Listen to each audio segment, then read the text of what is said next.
আমাদের অনন্য স্টোরি সকল প্রকার পার্ট গল্প দেখতে আমাদের চ্যানেলটি সাবস্ক্রাইব করে পাশে থাকা বেল আইকনটিতে ক্লিক করে অল নোটিফিকেশন অন করে দিন। আরে এই যে আমার দেবর এসে গেছে, তোমরা দেখো। সাথে সাথে সবাই রাকিবের কাছে চলে আসলো। ভাবি, এগুলো কি? এসব কিসের জন্য? আর এত রাত হয়েছে, এখনো তোমরা ঘুমাওনি কেন? এগুলো কিসের জন্য মানে কি রাকিব? মা, আসলে আমি কিছুই বুঝছি না, তাই আর কি। কিছুই বুঝতে হবে না তোকে। আরে আমাদের বাড়িতে কালকে নতুন অতিথি আসবে না, তাহলে তো ঘর বাড়ি সাজাতে হয়। বোকা তুই একটা, জানিস না? তোর ভাই সব ম্যানেজ করছে। এই ঘর সাজানোর পুরো ডেকোরেশনের জন্য এই লোকগুলোকে তোর ভাই আনছে। ওই তোর ভাই তোদেরকে নিয়ে আসতে আসতে 11টা বেজে গেছিল তো, তাই এখনো কিছু সাজে বাকি আছে। তবে চিন্তার কিছুই নেই, কালকে সকালের মধ্যে সব কিছুই কমপ্লিট হয়ে যাবে। মা, সবই ঠিক আছে, কিন্তু আসবেটা কি? আমি যখন বাসা থেকে গেলাম তখন তো এইসবের কিছুই আমাকে বলনি। আরে তোকে বলবো কিভাবে? আমরাই তো তুই যাবার পরে জেনেছি। মানে আমি যাবার পরে মানে? আরে আম্মু, তুমিও না আমার দেবরটাকে এত হতাশ বানিয়ে দিচ্ছ কেন? শোনো, তুমি কি মনে করেছো তুমি না বললে আমরা কিছুই জানতে পারবো না? এত জিজ্ঞাসা করলাম কি হয়েছে কি হয়েছে, কিন্তু তুমি পুরো বাড়ির কাউকে কিছুই বলনি। আব্বু আম্মু সবাই কত টেনশন করছিল তোমার জন্য, যে তুমি কতটা পাল্টে গেলেও কিভাবে। যে ছেলে ঠিক মতো অফিসে যায় না, জোর করে পাঠান লাগে, সে কিনা নিয়মিত অফিসে যায়। কিন্তু আমরা কিছু একটা আন্দাজ করেছিলাম যে তোমার এই পাল্টে যাওয়ার পেছনে কোনো না কোনো কারণ আছেই। যে ছেলেটা এত চঞ্চল ছিল সে কিনা এভাবে চুপ হয়ে গেছে, ঠিকমতো খেত না, কারোর সাথে পর্যন্ত কথা বলতো না। এর কারণ সবই ছুটকি জানতো, কিন্তু তুমি ওকে জোর দিয়ে বলেছিলে বলেই ও বলার সাহস করেনি কাউকে। কিন্তু আজকে তুমি যাওয়ার পর সব আমাদেরকে ও বলে দিচ্ছে। আর এখন আমরা এটা সবাই জানি, তাই আমরা সবাই মিলে একটা সিদ্ধান্তই পৌঁছেছি যে আমাদের বাড়ির বউ আর একটা দিনও অন্য কোথাও থাকবে না। তাই আমরা কালকের দিনের ভেতরেই আমাদের চৌধুরী বাড়ির বউকে আমাদের বাড়িতে ট্রান্সফার করে নিয়ে আসবো। এবার বুঝলে আমার ফাজিল ভুতুম কালো বাচ্চা দাওরা? রাকিব এ কথা শুনে কি করবে কিছুই ভেবে পাচ্ছে না। শুধু এক নজরে ভাবির দিকে তাকিয়ে আছে। ও নিজের অজান্তেই চোখে পানি চলে আসলো, তাই অশ্রু লুকাতে মাথাটা নিচে নামিয়ে দিল। কারণ ও আরো ভাবছিল যে কিভাবে সবাইকে রাজি করাবে, কিন্তু এত বড় সারপ্রাইজ পাবে সেটা ওর চিন্তাধারার বাহিরে ছিল। রাকিবের আম্মু কিছু একটা বুঝতে পারলো, তাই ছেলের কাছে গিয়ে মাথায় হাত দিল, আর সাথে সাথে রাকিব ওর আম্মুকে জড়িয়ে ধরে কেঁদে দিল। রাকিবের এই পাগলামো দেখে সবার চোখেই অশ্রু চলে আসলো। আরে আরে, এই তোমরা কি শুরু করলে? সবাই এভাবে কাঁদতেছো? আরে আজকে আমাদের খুশির দিন, সবাই মিলে কত আনন্দ করবে, তা না করে এভাবে কান্নাকাটি হচ্ছে। কালকে আপনাদের বৌমা আসবে বাড়িতে, আর আজকে অশ্রু ফেলছো কেন মাটিতে? রাকিবের বাবা বলল এই কথাটা পেছন থেকে। সবাই চোখ মুছে নিল, আর রাকিবের মা রাকিবের চোখ মুছে দিয়ে বলল, বাবা যা, তুই ঘরে গিয়ে রেস্ট নে, তারপর ঘুমিয়ে পড়িস। এতদিনে তো একটা রাতও ঠিকমতো ঘুমাসনি, কি করেছিস চেহারার? যা গিয়ে ঘুমিয়ে পড়। আচ্ছা, যাচ্ছি মা, তোমরা ঘুমাবে না? হ্যাঁ, আমরাও সবাই এখন ঘুমাবো। শুধু তোর বাবা জেগে থাকবে, কারণ সে এতক্ষণ ঘুমিয়েছে। বাড়িটা ঠিকঠাক সাজানো হয়েছে কিনা সেটা দেখবে। আচ্ছা মা, আমি যাই তাহলে। এই শোনো বৌমা, ভালো আছে তো রাকিব? আগে ভালো ছিল না, কিন্তু এখন ভালো আছে মা। আর এই কথাটা শোনার পরে আরো ভালো থাকবে, যে তার জন্য তোমরা এত কিছু করছো। বাবা, তোদের মধ্যে সব ঠিক আছে তো? সত্যি করে বল বাবা। সত্যি বলছি মা, আমাদের মধ্যে সব ঠিক হয়ে গেছে। আর এটা সম্ভব হয়েছে শুধুই ছুটকির জন্য। আর তাছাড়া তোমার বৌমাও খুব ভালো, ভালোবাসা ঠিকই বুঝতে পারে, আর মানুষকেও। এখন তো বলবেনি ছুটকির জন্য সম্ভব হয়েছে। সব ঠিক হয়ে গেলে তো আর ছুটকিকে দেখতেই পারেন না। কত বকেছে তোমার ছেলে জানো আম্মু? এখন তো আর আমাকে লাগবেই না, একটা গিফটও দেবে না তোমার কিপটা ছেলে, দেখো। এই আজকেও তোরা থামবি না? আচ্ছা আচ্ছা, ঠিক আছে, তোকে একটা তোর মতো ফাজিল বড় উপহার দেব। এরকম উপহার তোকে কিন্তু কেউ দিবে না। ভাইয়া! হ্যাঁ বলো আমার বোন। আম্মু, ভাইয়াকে বারণ করো, লাগবে না তোমার উপহার। আমি কালকে গিয়ে ভাবিদের বাড়িতে তোমার নামে বদনাম দিয়ে আসবো। তারপরে দেখবে তোমার সাথে আর ভাবির বিয়েই হবে না। এটা হয়ে গেছে ছুটকি, অন্য শাস্তি খুঁজো তোমার ভাইয়ের জন্য। হুম। অন্য কিছুই খুঁজবো, বিয়ে তো হয়ে গেছে। এই তোরা থাম, অনেক রাত হয়ে গেছে, এবার সবাই ঘুমাতে যা। রাকিব, বাবা আর একটা কথা জিজ্ঞেস করব। হ্যাঁ মা, বলো। আমাদের নতুন মেহমান যে এই পৃথিবীতে আসতে চলেছে, সে ভালো আছে তো? বৌমা তার ঠিক মতো যত্ন নিয়েছে তো?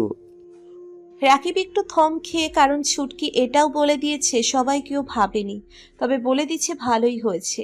হ্যাঁ, মা ভালো আছে, এখন থেকে আরো থাকবে তোমাদের মাঝে আসলে। এতদিন তোমার বৌমা ঠিকঠাক মতো নিজেরই যত্ন নেয়নি আর তো। আচ্ছা, কোনো ব্যাপার না বাবা, এখান থেকে সব ঠিক হয়ে যাবে।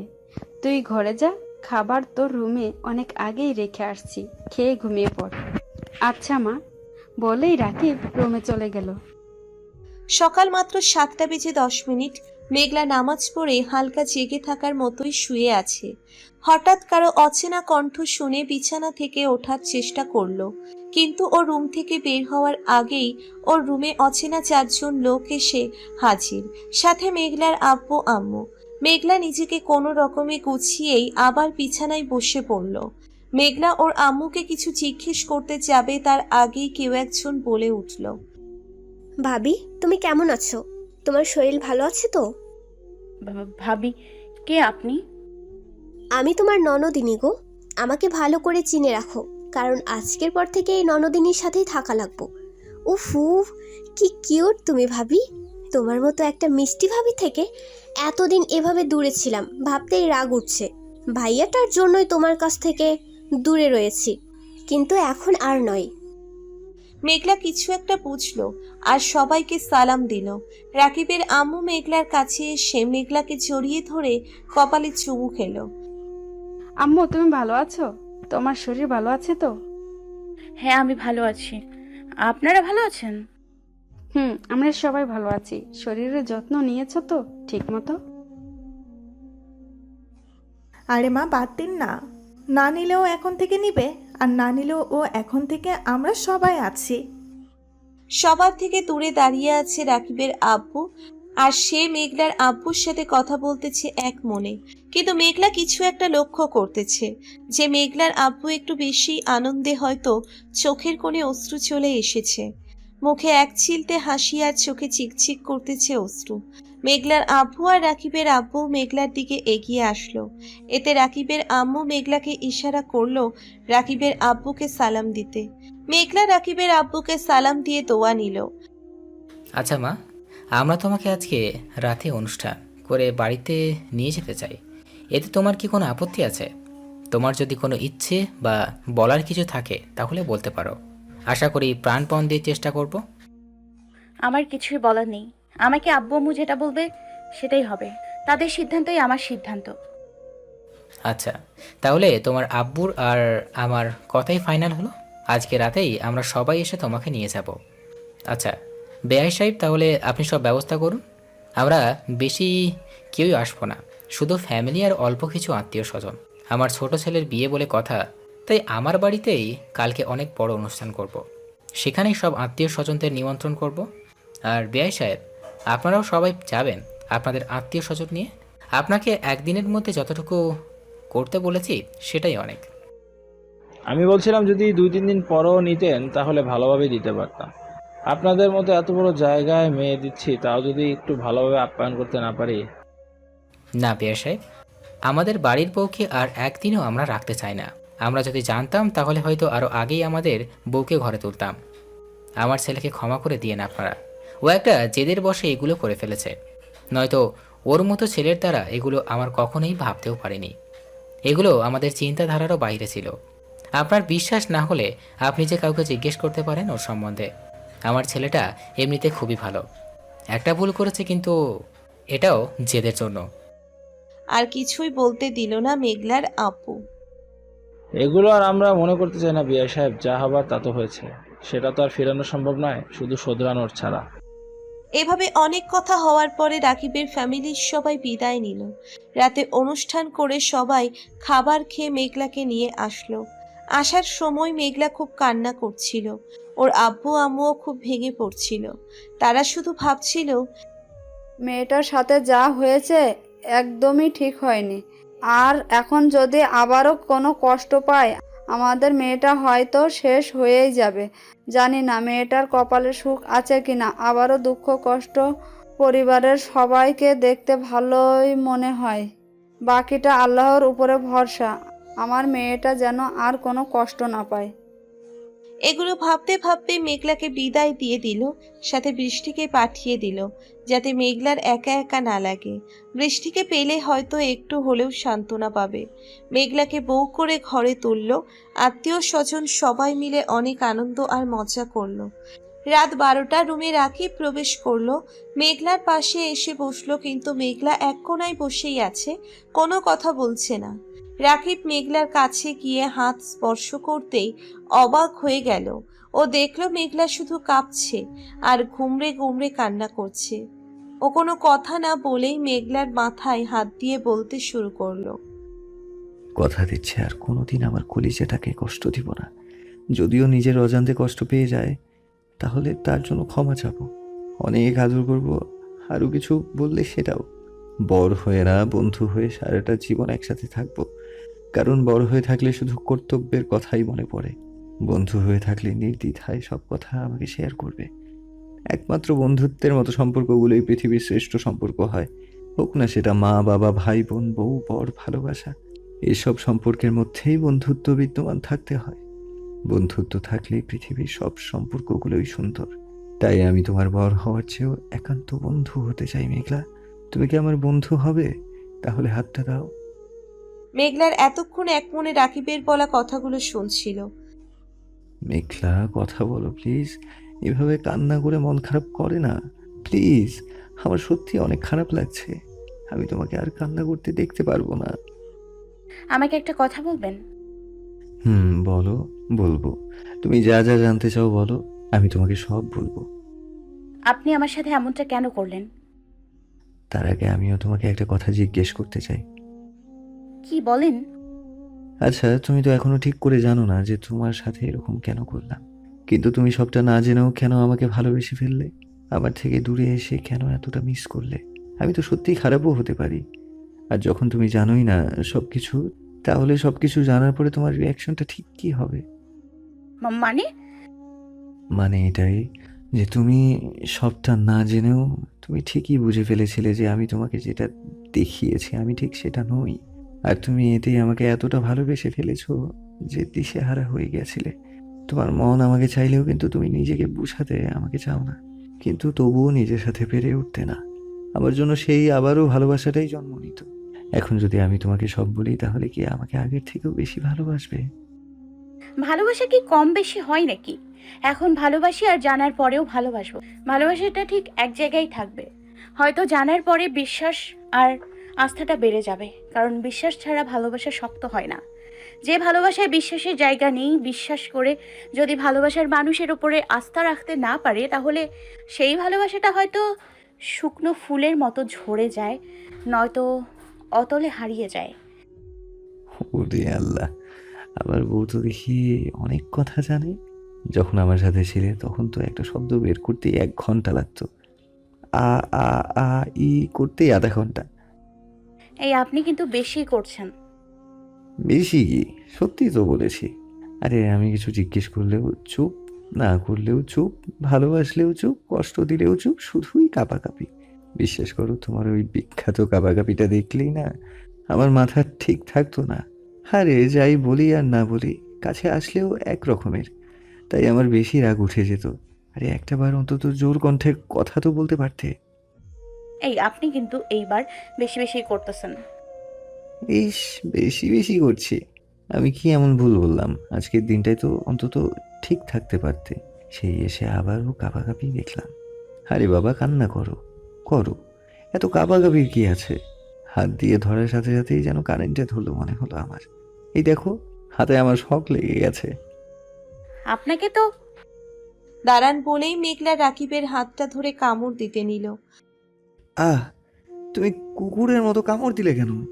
উফ, ব্যথা। ঠিকই করছি। আমাকে এত অপমান করলে কি আমি চুপ করে থাকবো নাকি?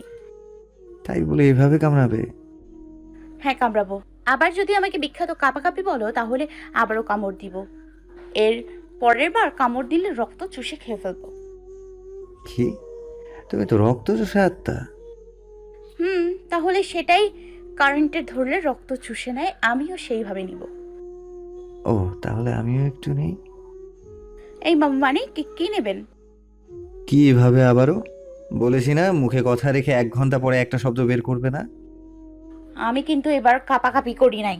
তাহলে কেন? এই তো কাঁপছো। কই না তো। আমি তো দেখছি কাঁপছো।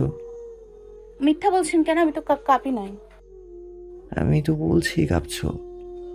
বলতে বলতে মেঘলার খুব কাছে চলে যাচ্ছিল। এতে মেঘলা এবার সত্যিই কেঁপে কেঁপে উঠছিল। আমি কাঁপতেছি না। আপনি একটু দূরে যান, আমি নিঃশ্বাস নিতে পারতেছি না। কেন? নিঃশ্বাসটা কি আমি বন্ধ করছি নাকি? আর কাঁপছো না মানে?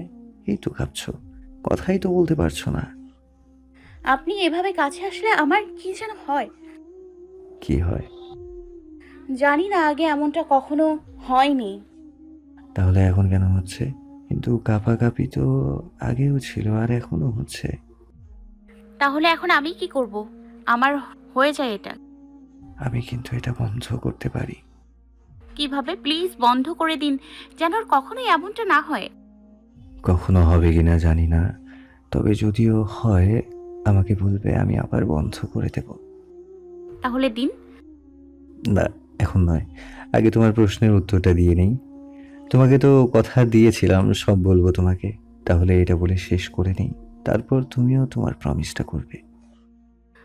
করব। সারা জীবন বন্ধুর মতো একে অপরের সাথে থাকব, স্বামী স্ত্রীর মতো কর্তব্য পালন করব, আর মা বাবার মতো বেবিকে লালন পালন করে বড় করব। হুম। বলেন, আপনি আমার প্রশ্নের উত্তর দিন।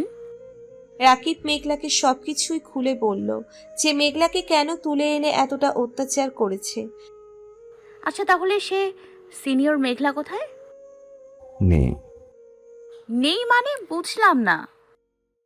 আসলে নেই মানে বেঁচে নেই, একটা দুর্ঘটনায় সবাই মারা গেছে। সবাই মারা গেছে মানে কি? আপনি ঠিক কি বলতেছেন? আমি কিন্তু ঠিক বুঝতেছি না, একটু বুঝিয়ে বলুন প্লিজ। আসলে কি বলবো ভেবেই পাচ্ছি না, তুমি কিভাবে নিবে সেটাও বুঝতে পারছি না মেঘলা। আমি কিভাবে নিব সেটা কথা নয়, যেটা হওয়ার সেটা হয়তো হয়ে গেছে। আপনি আগে বলুন কি হয়েছে। নেই মানেটা কি? আর সবাই দুর্ঘটনায় মারা গেছে মানেটা কি? সবাই মানে প্লিজ বলুন। মেঘলা অনেকটাই অবাক, তাই পাগলের মতো হয়ে যাচ্ছে। এইবার রাকিব মাথা নিচু করে বলতে শুরু করলো। জানো মেঘলা, আমি যাকে ভেবে তোমাকে এখানে এনেছিলাম সে আর এই পৃথিবীতে নেই। মেঘলার ফ্যামিলি সহ সবাই এই শহর ছেড়ে অন্য কোনো শহরে চলে যাওয়ার প্ল্যান করেছিল। সেটা কেন করেছিল ঠিক জানি না, তবে না জানলেও এটা শিওর যে ওর ভাই এমন একটা কাজ করেছিল যার জন্য তাকে মেরে ফেলতে পারে যে কেউ, যে কোনো সময়। এটা ভেবেই এই শহর থেকে পালাতে চেয়েছিল। শুধু সবুজের সাথেই না, আরও অনেকের সাথেই ওর ভাইয়ের শত্রুতা। সবুজের সাথে ছিল না হয় ওর বোনের জন্য, কিন্তু এছাড়াও অনেক শত্রু ছিল ওর, কারণ ও খুন, নারী ব্যবসা সহ আরও অনেক কাজে জড়িত। এজন্য অনেকেই ওর শত্রু ছিল, খারাপ ভালো উভয়ই শত্রু ছিল। এই জন্যই যখন ও এ শহর ছেড়ে অন্য কোনো শহরে পাড়ি জমাচ্ছিল তখনই ওদের গাড়িটাকে বড় ট্রাক দ্বারা ধাক্কা দিয়ে খাদে ফেলে দেয়া হয়। এই ঘটনায় মেঘলা, ওর ভাই আর ড্রাইভার 3 জনই মারা যায়, কিন্তু আমরা কেউই জানতাম না সেটা। আমরা তো আমার ফুফার প্রতিশোধ আর সবুজের এত বড় সর্বনাশ করার জন্য মেঘলাকে তুলে এনেছিলাম, কিন্তু সেখানে ভুল করে তোমাকে আনা হলো। জানো, ওই মেঘলা মেয়েটার জন্য আমার সবুজ মরার মতো বেঁচে ছিল। ওর ভাই সবুজের আব্বুকে মেরে ফেললো। কি ভুল ছিল বলো তো? ও তো মেয়েটাকে পাগলের মতো ভালোবাসতো, কিন্তু মেয়েটা তো ওর ভাইয়ের কথায় সবুজের প্রেমে পড়ার নাটক করেছিল। কিন্তু এই নাটকে ওদের সাথে না চাইতেও কোনোভাবে শারীরিক সম্পর্ক হয়ে যায়। এতে মেঘলার গর্ভে সবুজের বাচ্চা আসে। এটা মেঘলা সবুজকে বলার পর সবুজ মেঘলাকে বিয়ে করবে বলে সবুজ আমাকে সহ বাসার সবাইকে জানায়। আমরা সবাই রাজিও হয়ে যাই, কিন্তু মেঘলার ভাইকে যখন সবুজের বাবা বিয়ের কথা বলতে যায় ঠিক সেই সময়ে ওর ভাই সবুজের বাবাকে মেরে ফেলে। কেন মেরে ফেলে? সবুজের বাবা একজন আদর্শবান উকিল ছিলেন। মেঘলার বাবাকে খুনের অপরাধে ফাঁসির আদেশ দিয়েছিলেন জজ সাহেব। কারণ একটা না, 4টা খুন করেছিল, আর এটা প্রমাণ করেছিল সবুজের বাবা। সবুজের বাবাকে অনেক থ্রেট দেওয়ার পরেও কেস যখন ছাড়েনি, শেষমেশ তার কাজের সাজা তাকে পাইয়েই দিয়েছিল। আর এটাই মেঘলার ভাই আর মেঘলা হজম করতে পারেনি। তাই তো মেঘলাকে দিয়ে এত বড় একটা প্ল্যান তৈরি করেছিল। মেঘলা সবুজকে প্রেমের ফাঁদে ফেলল, কিন্তু নিজেও সবুজকে ভালোবেসে ফেলেছিল হয়তো কিছুটা। তাই ওদের সম্পর্কটা গভীর হয়ে যায়। মেঘলা তাই চেয়েছিল সবুজের আব্বুকে খুন করতে, কিন্তু সেটা করলে সবাই তাকে সন্দেহ করত, তাই এত কাহিনী করেছিল। বোনের দ্বারা তার ছেলেকে ফাঁসিয়ে বাবাকে মেরে ফেলল, এতে কেউ সন্দেহও করলো না। কিন্তু সবুজের ফ্যামিলির সবাই জানতো, পুলিশকে বললেও এগুলোর কোনো প্রমাণ ছিল না। তাই সবুজ আমাকে এগুলো সব জানালে এই প্ল্যান বানিয়েছিলাম। আমরা যে মেঘলাকে তুলে আনবো আর ওকে এর শাস্তি দিয়েই ওর ভাইকে টেনে আনবো, কিন্তু সব কিছুই উল্টো হয়ে গেল। সবই বুঝলাম, কিন্তু মেঘলা তো প্রেগনেন্ট ছিল। হ্যাঁ ছিল, সেই বাচ্চাটাকেও নষ্ট করে ফেলেছে। এর জন্য সবুজ আরো ভেঙে পড়েছিল। আর এত বড় সিদ্ধান্ত নিল যে ওকে এর শাস্তি দিবে। জানো মেঘলা, সবুজের বাবা যখন ওর বাসায় গিয়েছিল, তখন ওর বাবা জানতো না যে এটা কার বোন। ওখানে গিয়ে যখন জানলো, তখন আর লাভ হলো না, কারণ তাকে তো প্ল্যান বানিয়ে ওখানে নেওয়া হয়েছিল আর নৃশংসভাবে হত্যা করেছিল। আর লাশটা রাস্তার মাঝে ফেলে রাখা হয়েছিল। পুলিশ তদন্ত করে কিছুই পায়নি, কারণ কোনো প্রমাণ তো নেই। ওর বাড়ির ঠিকানাটাও ভুল দিয়েছিল, একটা পুরনো পরিত্যক্ত বাড়ির ঠিকানা দিয়েছিল। মেঘলা, এখানে তো সবুজের বাবার কোনো অপরাধ ছিল না, সে তো আইনজীবী, যেটা সত্য সেটাই দেখাবে। ওর বাবা অপরাধী ছিল, তাই শাস্তি পেয়েছে, কিন্তু সবুজের বাবাকে কেন অপরাধ না করেও শাস্তি পেতে হলো? ওর বাবা হারিয়েছিল বলে সবুজকেও বাবা হারা করলো। আপনি এরকম মন খারাপ করেন না, দেখলেন তো তাদের অপরাধের শাস্তি তারা ঠিকই পেল।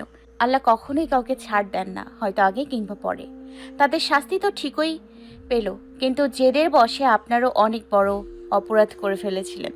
অপরাধ কখনো অপরাধ করে দমন করা যায় না, এই কথাটা সব সময় মাথায় রাখবেন। দেখলেন তো আপনিও আজ কত বড় একটা অপরাধ করে ফেলেছিলেন। তাই সব সময় সৎ চিন্তাধারা নিয়েই পথ চলতে হয়, না হয় এরকমের আরও হাজারো ভুল হয়ে যাবে। কুকুর কামড় দিলে কিন্তু কুকুরকে কামড় দিতে নেই। জানি। জানা সত্ত্বেও এগুলো করলেন। আসলে শুধু জানলেই হয় না, মানতেও হয়। এখন তো এগুলো বাদ দাও প্লিজ। আমি আবার কি করলাম? আমি তো শুধু জানলাম এতক্ষণ। আচ্ছা আমি ঘুমাবো, আমি খুব ক্লান্ত, মাথাটা ঘুরতেছে। আচ্ছা, এই রাতে কেউ ঘুমায় নাকি? কেন, রাতে মানুষ কি জেগে থাকে নাকি? আচ্ছা ঘুমাও, তবে আমার একটা জিনিস চাই। কি? এরকমের রিয়াকশন দিচ্ছ কেন? আমি এমন কি করলাম? আমি তো শুধু আমার বেবির গায়ের উপরে হাতটা রেখে ঘুমাতে চাই। মানেটা কি? সেটা আবার কিভাবে? মানেটা সোজা। বলেই মেঘলাকে শুইয়ে দিল। কি করতেছেন? কিছুই না, এভাবে কাঁপাকাঁপি বাদ দাও। বলেই মেঘলার পেটের উপরে হাত রেখে জড়িয়ে ধরল। ভয় পেও না, কিছুই করব না, শুধু আমার বেবিকে একটু আদর করব। মেঘলা কোনো কথাই বলছে না, চোখ দুটো বন্ধ করে অনুভব করছে হাতের স্পর্শ। এই মেঘলা, কথা বলো, এভাবে চুপ করে আছো কেন? কথা বলো না প্লিজ। আচ্ছা বলতে হবে না, শুধু আমাকে একটাবার জড়িয়ে ধরো প্লিজ। আমি তো সবসময় তোমাকে কষ্ট দিয়েছি, কিন্তু তাই বলে কি সুখ দিতে পারবো না? এমনটা তো নয়। প্লিজ আমার বেবিটাকে অন্তত আদর করতে দাও। ইস, বেবিকে আবার কিভাবে আদর করে? জানো না তো? আচ্ছা আমি শিখিয়ে দিচ্ছি। কিভাবে? তুমি শুধু চুপ করে থাকো আর অনুভব করো। অনেকটা মাস পেরিয়ে গেল। এখন মেঘলার মেয়ের বয়স 6 মাস। হ্যাঁ, মেঘলার মেয়ে হয়েছে। মেঘলার মেয়ের নাম মেঘা ইসলাম। ইস, আমার ছোট্ট মেঘা কোথায়? এটা বলেই রাকিব এসে মেঘাকে জড়িয়ে ধরল, আর মেঘাও তার ছোট ছোট হাত দিয়ে বাবার কাছে যাওয়ার ইচ্ছে প্রকাশ করলো। মেঘলা রাকিব দুজনের মাঝে এখন রয়েছে তাদের ছোট্ট একটা পরাণ মেঘা। মেঘাকে নিয়েই এখন তাদের সংসার, তাদের জীবন বেশ ভালোই চলছে। পুরো বাড়িতে এখন ছড়িয়ে ছিটিয়ে আছে মেঘার হাসি মাখা মুখের হাসি।